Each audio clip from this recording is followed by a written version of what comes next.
Hey, everybody, and welcome back to the Just Make It Pretty podcast. Today's episode explores something that I am really passionate about, and that is the hidden breakdowns that happen in the home buyer journey before the conversation with any salespeople even starts. So today I have a guest coming back to the show. He was a guest on season 1, and the conversation was so good. And I can't wait to bring him back to talk about how small details like website forms and generic call to actions and even just poor expectation setting are quietly just killing deals all over the home building industry. So I'm really excited to get into this conversation with you guys today. So if you are interested, please stick around and we are about to dive in. Welcome to the Just Make It Pretty podcast, the marketing and mindset show for home builders and beyond. I'm your host, Sarah Haynes, and around here we go beyond pretty pictures and we get honest about what's working, what's not, and what it really takes to build better brands, better experiences, and better teams. You'll find creative ideas, practical strategies, and conversations that actually matter. I'm so glad you're here. Now let's get started. Please welcome back James Matt from BuilderChat. Thank you for being here, James. Yeah, you're welcome, Sarah. Thanks so much for having me back. Of course. Yeah. No, when we had our little conversation before this, I feel like we talked forever, first of all. And second of all, we had so many different topics that we wanted to talk about for this episode. So I'm super excited to sit down with you and kind of hash some of this out. Yeah, it'll be a lot of fun. And yeah, it was pretty funny. We could have turned that call into the episode probably, but I here we know. are again. I know we could have just hit record a little bit earlier, but that's okay. Yeah. So if somebody from our audience, our listeners today didn't hear you the first time on the podcast, which if you didn't, go back and find that episode. But would you kind of just give us a real quick who you are and who BuilderChat is? Yeah, for sure. I'm James, of course. I've been in the new home building industry for, oh God, I think it's 23 years this year, basically my entire working career. And back in 2024, my co-founder and I founded a company called BuilderChat. And BuilderChat's an invisible buyer loss prevention and recovery platform for home builders. And we use the power of AI to help builders capture missed buyer intent, reactivate aged leads, and support homeowners during the build and after possession. Awesome. We love what you do over there at BuilderChat, and it's been really cool watching you guys grow as well. You share so much good data and insights and stuff on social media. So if you guys aren't following BuilderChat on LinkedIn, definitely do that. They post really interesting things all the time. I appreciate that. Thanks so much. And yeah, it's been really great watching you guys grow. And we absolutely love everything you guys are doing over at Shared Drive as well. It's always Well, fun thank to you. collaborate where we can. Thank you. Yeah, no, it's been good. I want to dive right into the episode today. I want to talk about what you were just talking about in your intro, ways that builders are losing deals, losing sales, and how that buyer journey is working right now. I'd love to pose you a question to start us out. Where do you, or when do you look at, like, when you're looking at builder journeys and how builders are structuring their builder journey today, especially with everything being online, where do you think that we have the biggest opportunities? Where are the biggest disconnects at? That's a huge question, and it's almost an entire journey thing, but I don't want to make it sound overwhelming as well. Of course, when you're testing, playing around with things in marketing, you do want to limit the amount of levers you pull so you can actually see the impact it makes. What we're going to talk about here today, I don't want a builder marketing expert to be like, oh no, we have to revamp the whole thing at once kind of thing. But I think there's a bunch of levers we could look at toggling. And one thing that I find is interesting within home building is it's like a very kind of closed loop industry. And I find that many professionals and experts in the space, they feed off of each other and benchmark off of each other. And what we really like to do is step outside of home building for a couple reasons. I find other industries adapt and move much quicker. And there's just so much more data that you can tap into. So there's a lot of things that I look into that you just can't even find niche specific data in the home building industry. To answer that question in one sentence, I would say let's just take a look at the buyer journey and how things are structured, right? I did a deep dive into the show home model home concept a little while ago, and I was pretty surprised to see that that sales model is being used by home builders for over 100 years now, which totally blew my mind. And then, of course, how they would feed their top of funnel back then was like flyers and things like that, and maybe like radio as that emerged, and television, of course. But now websites and, of course, digital marketing have taken the place of a lot of those old school marketing methods. But if we look at our websites, like how much has the website structure and the website journey changed, and how slowly or quickly is that evolving? And I think that's where it comes in. Builders have a really unique challenge, especially for the large builders, right? They have so many product offerings, so many Yes. communities. You can't do a single scroll website that works for a lot of other offerings that are direct to consumer. So we do have a unique challenge there, but it's like, what can we do to really streamline that, especially when the amount of information that buyers are looking at is so enormous? Yeah, I think it's micro steps along the way, but I do think that almost the entire digital journey in home building needs an overhaul. Yeah. Yeah, that does sound like a lot of work, a lot of big things, but I agree with you. It's a combination of a bunch of little things. And what I've seen is a lot of builders are still thinking of their buyer journey as very linear and they're going to go through all these very simple steps, which we know now with AI and with all of the new technologies and with just social media. So many things have changed since we really could rely on that super linear journey. And so for a lot of builders, making small tweaks are going to make a huge difference because you're going to be tapping into an avenue that you weren't even looking at before. And you're going to find places where you could be losing buyers that you didn't even know about. So I think while it does seem, oh my gosh, everything's changing and we have to make all these changes, I think if you focus on the high impact, small changes incrementally over time, that's going to be a much better plan for you, then everything's dead and we have to throw it all out. Yeah, no, 100%. And I think some things are going to be done away with as we move forward over the coming years with how rapidly technology is advancing. And of course, that's impacting people's behavior online on every single platform. All of the platforms that offer digital advertising are like optimizing and doing things with AI, and how all of this is delivered and actually served to potential buyers online is all rapidly changing as well. I think it's part of the contributing factor to why the buyer journey has become so sporadic and less linear is because there's just access to so much now, right? Every year I usually just evaluate our insurance and things like that, right? But there's tons of platforms you can hop on right now where they price shop 20 different insurance providers for you and you only have to fill one thing out, right? So these are the kind of resources that buyers are dealing with, right? You don't have to go see your new home consultant for guidance on financing and things like that. I noticed a new thing over the past maybe few years is you can access your credit report right through your banking apps a lot of the time now, which was when 5, 10 years ago, you would never know what your credit score is, or you'd have to call or contact somebody and figure that out. But now people are just so tapped in and things change so fast as well. So I really think that's a big part of it. Yeah. Yeah, we talked about on the podcast several times about how our buyers are out there living in the world and all of these kind of just instant gratification type things. And the buyer's journey to buy other products it's so visual, it's so easy. We're getting used to all of these features. And so that's where home building has not caught up yet in all of those places where people are starting to come to expect.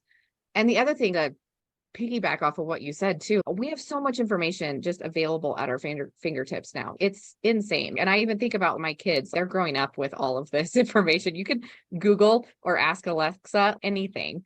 And buyers are used to that as well. They're used to doing more research and getting more information that they just didn't do before. It was Yeah. like, we're going to go to that model home. That's where we're going to get our information. So I think world is changing, obviously, but I think builders have a lot more places for sales to drop off and people to disqualify you in their minds. And I'm not sure that we really understand where all those places are a lot of times. So I'd love, I guess for you, the question would be like, do you think we're making assumptions? Do you think we have all the data to even know where those points are? Yeah, yes and no. We're getting there. And I think that a big aspect of like why a lot of these old tactics aren't working as effectively as they had in the past is because of how dialed in algorithms, especially leveraging AI and all of that, are getting where people actually spend their time, right? So they're not going to a home builder website and hanging out all day with their friends. So unfortunately, we don't have the robust data and insight into people using your home builder website as like a platform, a social media platform or something like Yeah. that does, right? But that's what's impacting the behavior everywhere else as well, because that's getting so dialed in. I like to use the term hyper personalization, right? People are used to seeing what they want to see instantly in most of the places that they spend a lot of time, right? And personally, I've never been really huge on social media, especially on the personal side, a little bit more professionally. But I know a lot of people, they spend hours a day on social media, right? Yes. What do you That's got, right? me. It's like a single scroll, right? No Mhm. effort, and everything is being served to you, dialed in exclusively for what you like to pay attention to, down to the millisecond, right? That's how sharp these algorithms are. Those are the expectations we're competing against a little bit here. And I joke around, but it's a half joke. I like to use the big bank analogy. I think the reason that the home building industry gets away with moving a bit slower is because it's the industry as an aggregate that's taken that approach, right? Like when banking hours are 9 to 5, you're not going to go open a new bank account to bank better hours because everyone has the same hours. So it's the same with home building right now. We are starting to see things evolve. And I do want to give credit where credit is due. Like I said earlier, I think home building marketing teams and sales teams have a very unique challenge. And not only are they dealing with a huge amount of offerings and really complex buying environment, fluctuating interest rates, global uncertainty, all this kind of stuff. So it's super dynamic and super challenging. Totally get it. But yeah, I think we do have some opportunity here. And as the industry shifts, I think we'll probably see a few key players break through that with how they structure things. And some people are, if you're waiting for the data, industry specific data, you're going to be catching up with those leaders as that data emerges. Yeah. Yeah, no, it's so true. And I think social media has trained us as just humanity that we should have only what's most interesting to us and exactly what we're looking for all the time, instantly. And I find myself falling into that. Like when my TikTok algorithm is not what I want, I'm like so annoyed. I'm like, none of these videos were interesting to me. Yeah, And it sounds like such a spoiled brat, but that we're all more and more like that. yeah. And but that's why platforms like Zillow and realtor.com, they exist because you can scroll through the homes. And I do that as a social media platform. I think our industry is headed the right direction. But I think Yeah. on the builder side, I think a lot of us are still looking at browser behaviors and or browsing behaviors and what the clicks are going to tell us and things like that. And I don't think that's really what we want. I don't think that's really giving us the same insights that it used to. So I wonder, before we move into really tactical things that builders can do, I wonder if you could talk a little bit about the data that we are looking at. Is it giving us the insights that we want?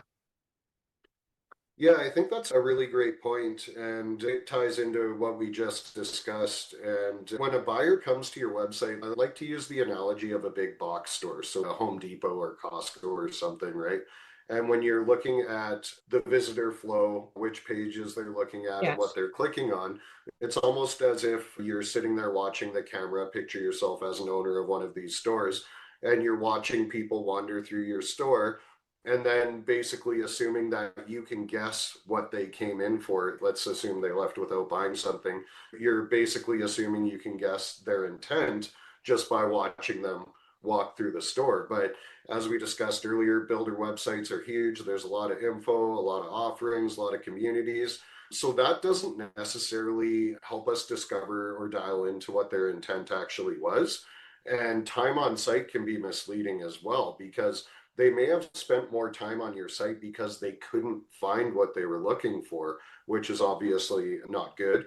And then we're making assumptions and decisions and even deploying significant amounts of marketing capital based on watching people wander through the aisles. Using that same analogy, of course, the ultimate best way, since we don't have the ability to tap into data that social media platforms have, is to talk to as many people as you can and ask about all of that and have more conversations, more confirmation and less assuming, I think. And do we have the data now? I think there's a lot of teams and a lot of products and services that are focused on that. So I think we're getting there. And as builders become more innovative and start tapping into more of this technology, it's a feedback loop that'll help us get better as well. We're slowly getting there. And I think a lot of people are starting to pay attention to metrics they may not have paid as much attention to in the past. But some of the things I'd like to highlight is just being a little bit more dialed in, right? Are we tracking form abandonment, form clicks versus form completion, and things like this? Getting a little bit more specific on some of the CTAs that you're already using can give you some deeper insight into what's actually working and what's not working. And it also unlocks the opportunity for more dialed in split tests as well, right? That's one way that teams can tap into more data without necessarily changing what they're doing today, is just trying to get a little bit more dialed in and specific on the types of data that they're already looking at. So. Yeah, no, we have all the technology we need to track all of those things. And it's so interesting because I don't see a ton of builders doing a lot of A/B testing with call to actions or subject lines and emails and things like that. I don't see it. I know they're out there. I know people are doing them, but I think that's an opportunity that a lot of builders could start doing. And you actually said something that was super interesting, because behavioral psychology and like all of that is so interesting to me, and like how easily we're overwhelmed as humans and jump, and I think it's fascinating. But you were talking about something really interesting before. It was just about forms and how we could be a lot more strategic with our website forms and getting people to fill them out. So I'd love if you could talk about that a little bit more. What are buyers getting wrong, or what could we be trying? Yeah, totally. I think a lot of this kind of goes back to the earlier 2000s and moving into the 2010s where everything was form gated.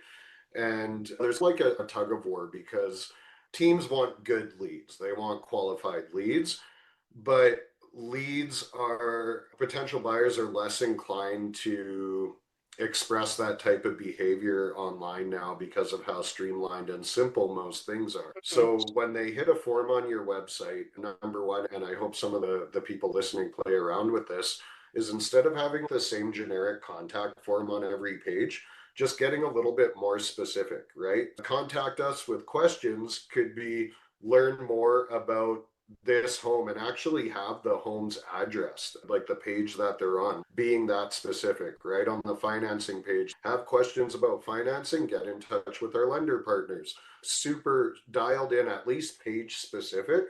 And that kind of brings us in the direction of hyper personalization that I touched on earlier and what people are becoming so accustomed to today. But form complexity is a killer of forms, right? So if you go to pretty much 90% of builders' websites, I could list everybody's form structure right now and call me out in the comments if you're one of the builders not doing this, right? But it's Yeah. first name, last name, email, phone number. Some or all of those will be mandatory. And we're already pushing it here. We're hitting 4 fields. I know it doesn't sound like a lot, but we're drastically increasing drop off already with the amount of personal information we're asking for. And then again, instead of the form being specific, often there'll be a drop down. Which community are you interested in? And comments and stuff. So by the time you're said and done, you have this form with 4 on the optimized side, usually not very specific, pretty generic as far as the CTA itself. And I've seen some that they're like 8 fields, right? So They almost feel like they're signing a contract just to get a question answered. Reducing form complexity is huge. I actually have a couple notes here.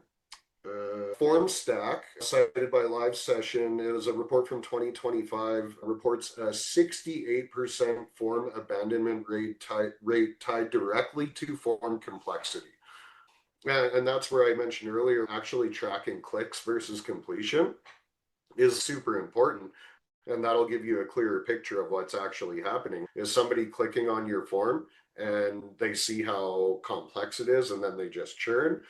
And then for other form, the other type of form, which is static and you can actually see the whole thing on the website, if you're not seeing conversions from that and you're seeing that dive, which all the industry data has reported over the past couple of years, complexity could be a huge part of that. And what I've noticed is a lot of teams, what they're doing is they're removing the requirement for certain fields, but they're still leaving all of those fields there. And unfortunately, that doesn't reduce the friction subconsciously for somebody that's on your website.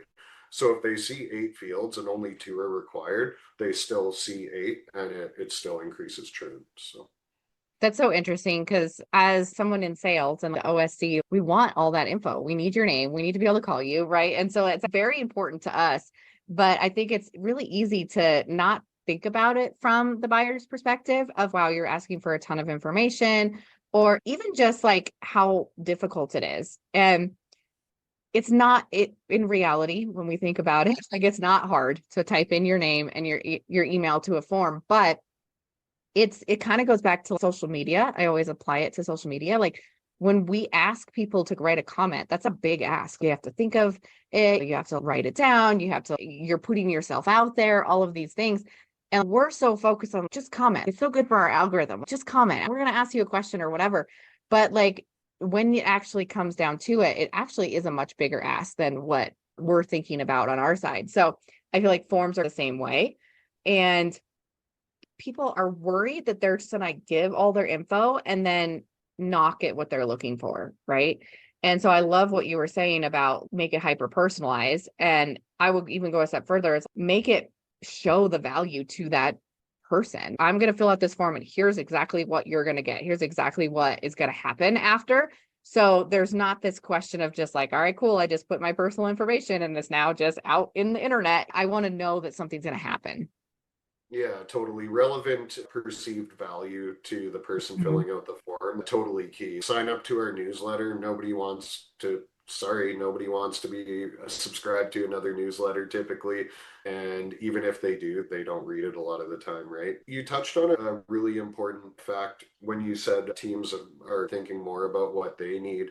And Mm-hmm. I think that's really true. And it's interesting that a builder team, they'll get together at whatever intervals throughout the year. I know one of the last builders I worked for, they'd have a quarterly meeting with all the sales managers and they would actually strategize on the type of inventory that they were planning for the next quarter. And then, of course, on a yearly basis as well. You have teams, they understand this and they're not sitting there designing and building homes based on the preferences of the leadership that's sitting around that table. They're looking at what the buyers want and they're planning with that in mind. But when we look at sales and marketing on the front end, of course, doesn't really apply to this. If you're driving traffic, something's resonating. But once they hit the website, it's like all about the builder. I want this, that, the other for it to be a lead. Whereas that's just not the case anymore. And part of this, again, goes back to social media. If you go to fill out a form on social, it already knows everything about you. Same on LinkedIn, and it pre-populates all your stuff. You don't have to do that, right? Like, why are we asking them to do this? Are we asking them to do it in the way that we prefer because we want more info? Or is it just because it's the way we've always done it? Or are we actually looking at how buyers behave online as an aggregate and then adapting to interact with them the way that they prefer? And I really think that's a missing component. Oh yeah. Oh, I have so many things to say. So many things because it's so true. And I think that we really getting ourselves into the mind of our buyers it's a really good exercise that I would just encourage everybody to do. And think about the last time you went through a home buying journey and things like that. What are the things, even as someone who's in home building and marketing all the time, going through my own home building journey has taught me so much about what it's really like on the other side. And I don't know, it's so interesting to me. So one of the things that I've seen, and I've had a few builder clients that have implemented this or done things similar, and it was really cool, was like making their forms, instead of just being like, hey, give us all this info and we'll reach out, they structured it like a quiz. Oh, and so Yeah. it's like, give us, what kind of home are you looking for? Here are like some different options. And they actually gathered so much more data than they did with their regular contact forms.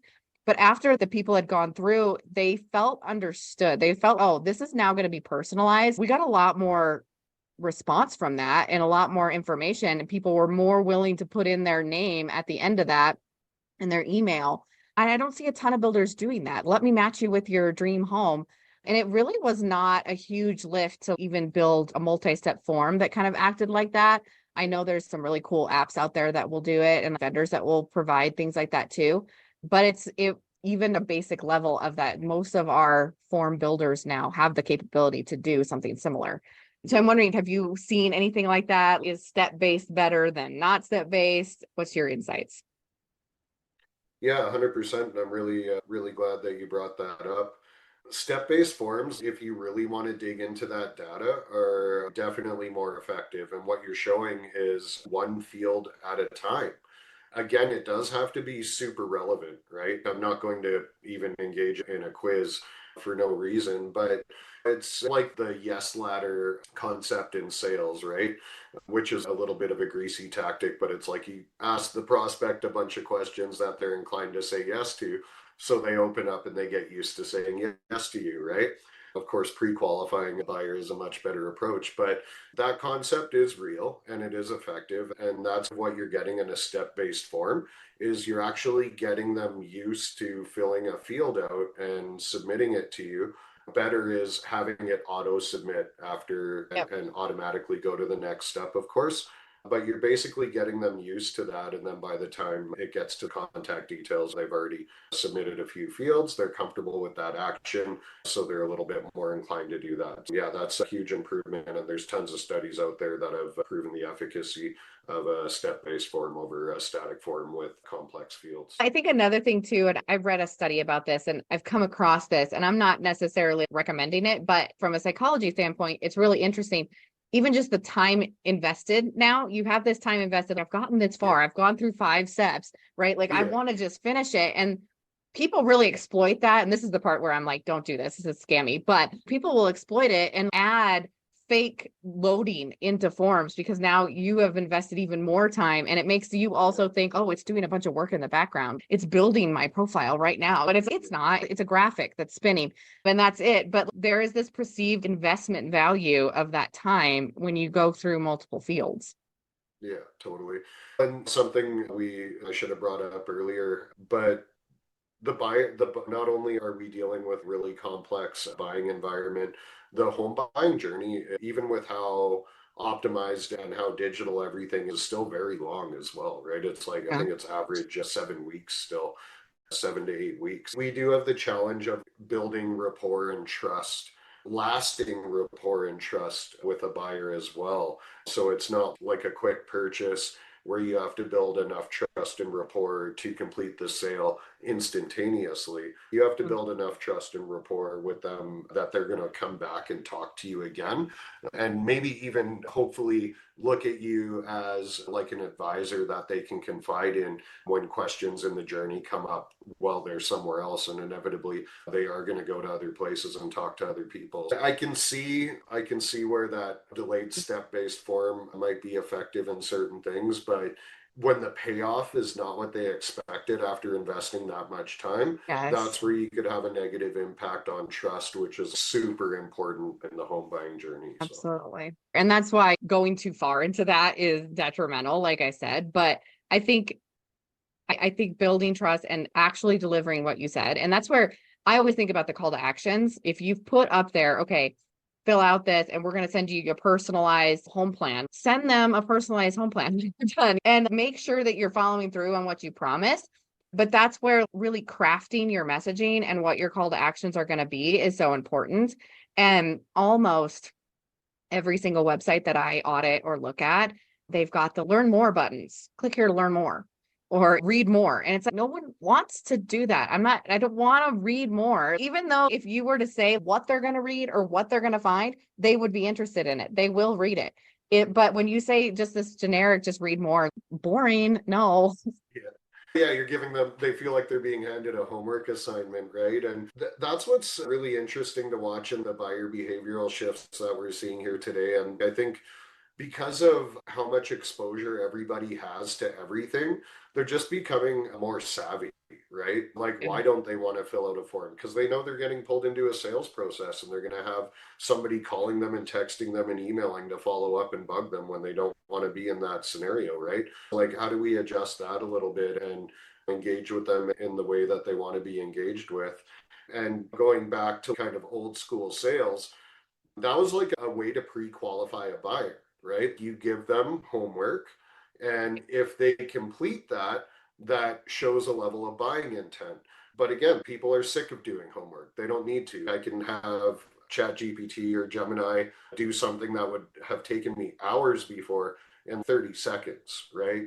So people are savvy. They've been through it all hundreds of times, and their expectations for ease of delivery are rapidly changing. So yeah, the header, the title of any sort of CTA needs to be like at least relevant. We are moving towards hyper personalization in everything we're talking about. And then the CTA, the button to click, has to be what you're going to get and not be work for the client anywhere possible. So Yeah, that's so huge. And that's such an easy change to go through your website and change out what all your buttons say. That's not going to be a huge lift. It's not going to be super expensive. So those are the kind of things that I think if more buyers or more builders really paid attention to, you could really make a pretty big impact and not have a lot of time or money invested. So yeah. I love those kind of tips because I feel like that's something you all can run with right now and then really spend the time really diving into more deep analytics and deeper insights and spend the money where it's going to make more impact even than just those changes. Yeah. That's a great first step, I think. Yeah, one of the benefits of having the same generic form on every page is do a little test. Remove one form field. It's like a click on a button, click on your mouse, and track the impact and see what happens. So yeah, it's like a great, really low lift action item, and it does have impact, 100%. So I want to jump back to something that you said because I think it's really important and that we were talking about buyer trust and it's really easy to lose it. But I think it's also something that we don't think about a lot is when does that trust start? Like when do those expectations that these buyers actually have? Like when does that start? So I'd love if you could talk about like how early in our journey did these expectations start getting set and maybe where we're not really looking. That's super dynamic too, and I find this really interesting. It's really common in the home building industry with taglines for builders, and a lot of them say something like, "We don't build houses, we build relationships," or something like that. Very common, but even as you like yourself, ask yourself like, how many times have you went to buy a new car or a house, and you were like, "I just really want to buy my house off of somebody that I can be friends with." Right? Nobody thinks about it that way. So it's like, how can we establish trust? I think transparency is the best way to establish trust with somebody. And we're seeing that live today in the home building industry. It's pretty rare to hit a builder's website that doesn't have pricing on the website now. Believe it or not, I have come across a couple in the past year or so. So they are still out there. Well, floor plans used to be gated. We had to give that up. Pricing used to be gated. We had to give that up, right? Transparency, in my mind, is the ultimate way to build trust. And at the end of the day, I don't want you to pretend to be my friend. I want you to tell me the way it is. And on a complex, high ticket purchase, I don't want any surprises, right? transparency, and then setting expectations goes along with transparency as well. And transparency is part of that, right? If I go to buy a home, I see it on your website for 500K, and by the time you pass the contract over to me, it's 535. I'm probably not going to be that happy, right? This is, again, a balancing act. I know it's a really dynamic industry. People can add things, take away things, pricing changes all the time, but they get enough surprises on the back end, right? The interest rate shifts, and all of a sudden their affordability is impacted. I think on the builder side, that's really going to be the new metric that teams are going to have to pay attention to. And I like to call it speed to clarity. So it used to just be speed to lead, and then they go through this linear process if you can get them into your funnel. But now it's speed to clarity. So if they're dealing with somebody who's super ambiguous and, oh, I don't know, we have, when they come to you and you're super dialed in and you can give them the answer that they're looking for, that's going to immediately establish trust. And then again, with the expectations, you have to be doing that realistically, not trying to bait and switch or blindside any prospect. And when I was selling custom builds, it was super huge. One of the things custom builders are super afraid of is giving pricing. And I get it, because you're like, we don't know what you want to build. How can I give you a price? But we came up with two base pricing package tiers that had a cost per foot. And it's here's what's included and here's what it starts at. So they can run it in their mind. They're like, yeah, I want a 2,000 square foot house. This package starts at that. I still have some elbow room for upgrades. They know it's possible for them, right? And so many people would just be like, thank you so much. I called 3 or 4 other custom builders and none of them would give me a price. They all wanted me to come in for a meeting, right? The world's moving really fast. People are working more than ever. Most families have all adults in the household working now, right? So people don't have endless time to burn on meetings with when they don't even know if they can afford something.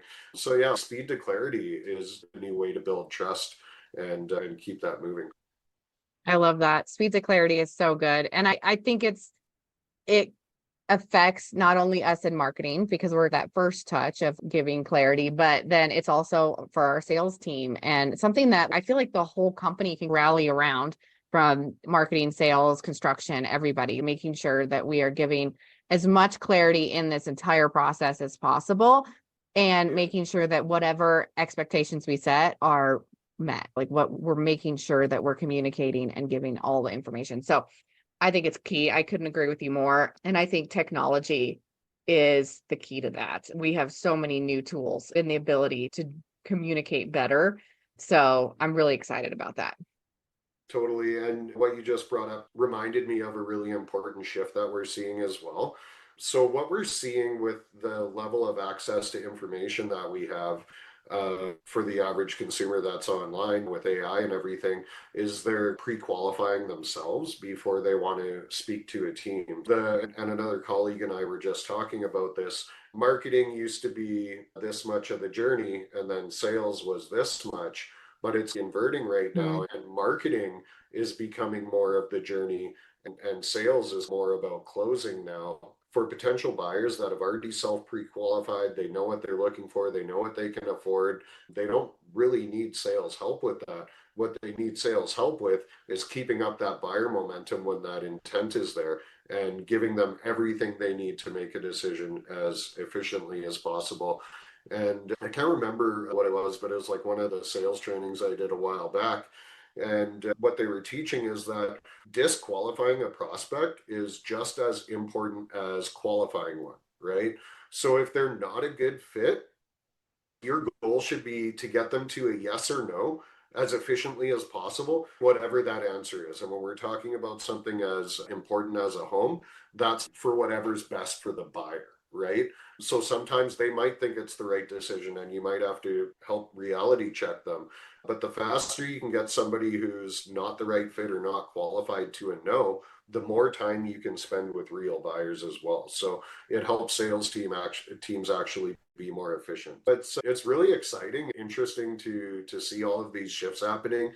And for anybody that's looking for data or studies, hit me up. I'm always happy to share. But also, if you can't find what you're looking for, look to other industries. And I think Mhm. within home building, we have have this idea that because of how high the price tag is and how important the purchase is, we're like this unicorn industry and buyers behave differently in home building, but it's not necessarily true. All of those purchases and interactions that they have repeatedly on a regular basis, that's what's forming their behavior patterns and their expectations. And they do expect that to carry through to a high ticket important purchase as well. I love that you're like marketing is a bigger part of the buyer journey now, because I agree. And I still see so many builders, they don't invest the money into the marketing, even though it's becoming more and more important. And it scares me for them, because I'm like, marketing takes a minute to build up. It's not an instant, you just flip a switch and turn it on. You're going to get to a point where you're going to be like, oh, hey, we need to start marketing, or the market's going to get harder and we're going to need to start doing a little bit more promotion. And now you're like behind. And now all of these things that we're talking about now, it's, oh, your list is so huge. Whereas you could do that incrementally over time, let this build up, test things. That's such a better strategy for any company. Yeah. I'll get off my soapbox, but that's so important. I feel like I just talk about that all the time. And I'm just like, please, guys, listen to this one thing. If you can just listen to that, that's the thing. It's really interesting to me that marketing is looked at as an expense. And there's been a bunch of studies around counter-cyclical marketing as well. And it's the saying in the stock market, right? When there's blood in the streets, buy. It's like the market's taking a dip. Many, and not just builders, many teams actually cut back on marketing when that happens, right? Don't do that. But realistically, I kicked around this concept of a strategic marketing reserve, and investors will do this as well. They'll have a certain amount of cash on hand, even though cash is trash most of the time, and they'll save that for when there's fantastic buying opportunities. Marketing is an investment as well. And when the market's heading down, it's slowing down a bit, and everybody else is drawing back, you're getting marketing on sale. The cost per click is going down. There's less noise you're competing against, Mhm. right? So I'd love to hear of a builder that's doing the strategic marketing reserve. And it's like you figure out your marketing budget and you inversely raise or lower it, right? And when the market's really hot, you're going to have buyers pounding on your door anyway. Draw back your marketing spend, but bank that. It's still getting spent every month. Build up that reserve. And when the market shifts and slows down, you'll be able to ramp up and you're still spending the same amount as you did before, right? So just a little Yeah. bit more of a strategic deployment on that. And I think a bit of a mindset set shift on what marketing actually is. Because if anybody's into investing and you approach them and you said, hey, I could get you a 20% return on this investment guaranteed in a year, people's mind would be blown. They'd be super excited to invest in that.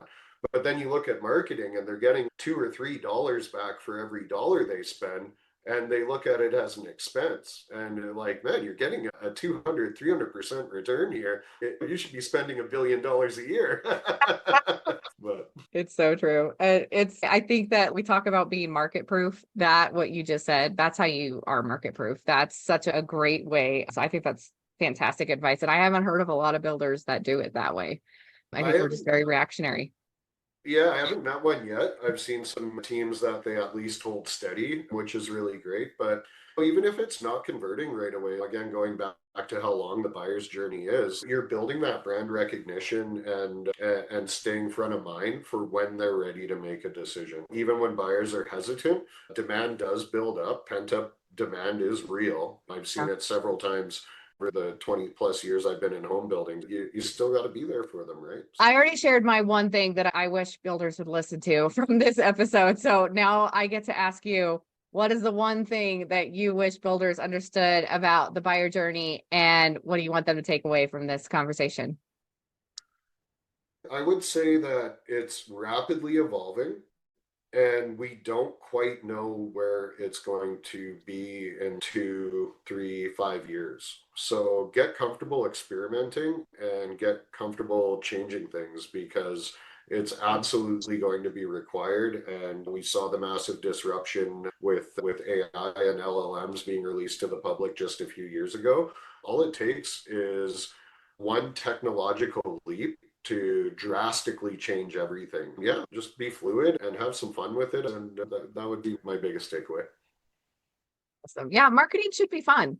I feel like we're fun people over here in marketing, and we should have some fun with it. Yeah, for sure. Definitely. Well, I'd thank also you like so to much. see sales and marketing be a little bit more merged, but Oh that's like gosh, another episode. James, that's a whole nother podcast that we all can start right now because I totally agree. They should be having Yeah, fun together. totally. Yeah, that's awesome. Thank you for joining me today again, James. If anybody does want to reach out to you, like I said in the beginning of the episode, James's LinkedIn is amazing. So definitely go over there, follow Builder Chat as well. But is there any other ways that people could reach out to you if they were interested? Yeah, connect with me on LinkedIn. Always happy to chat with anybody. And I just really have fun jamming out. Always interested to hear anybody's perspective. You can stop by our website, builderchat.us. And yeah, I'm pretty accessible. So, Awesome. All right. Everyone go do that. Check out Builder Chat and all of their solutions for AI chats for your website. Also, we have the Builder Chat bot on our website over at sharedrive.com. So you can check out that as well. And yeah, definitely reach out and then come back for our next episode as well. I think we always have amazing guests, but I get really excited about these conversations where we get to talk about psychology and the buyer journey. I've got a few other episodes lined up coming out soon that are going to be about that same topic. So definitely come back. Thank you for listening in today. Please this video, like this podcast, comment below. I'll do all the internet things. That is so helpful to me. I really appreciate it. And we will see you in the next one. Thanks so much, everybody. Bye.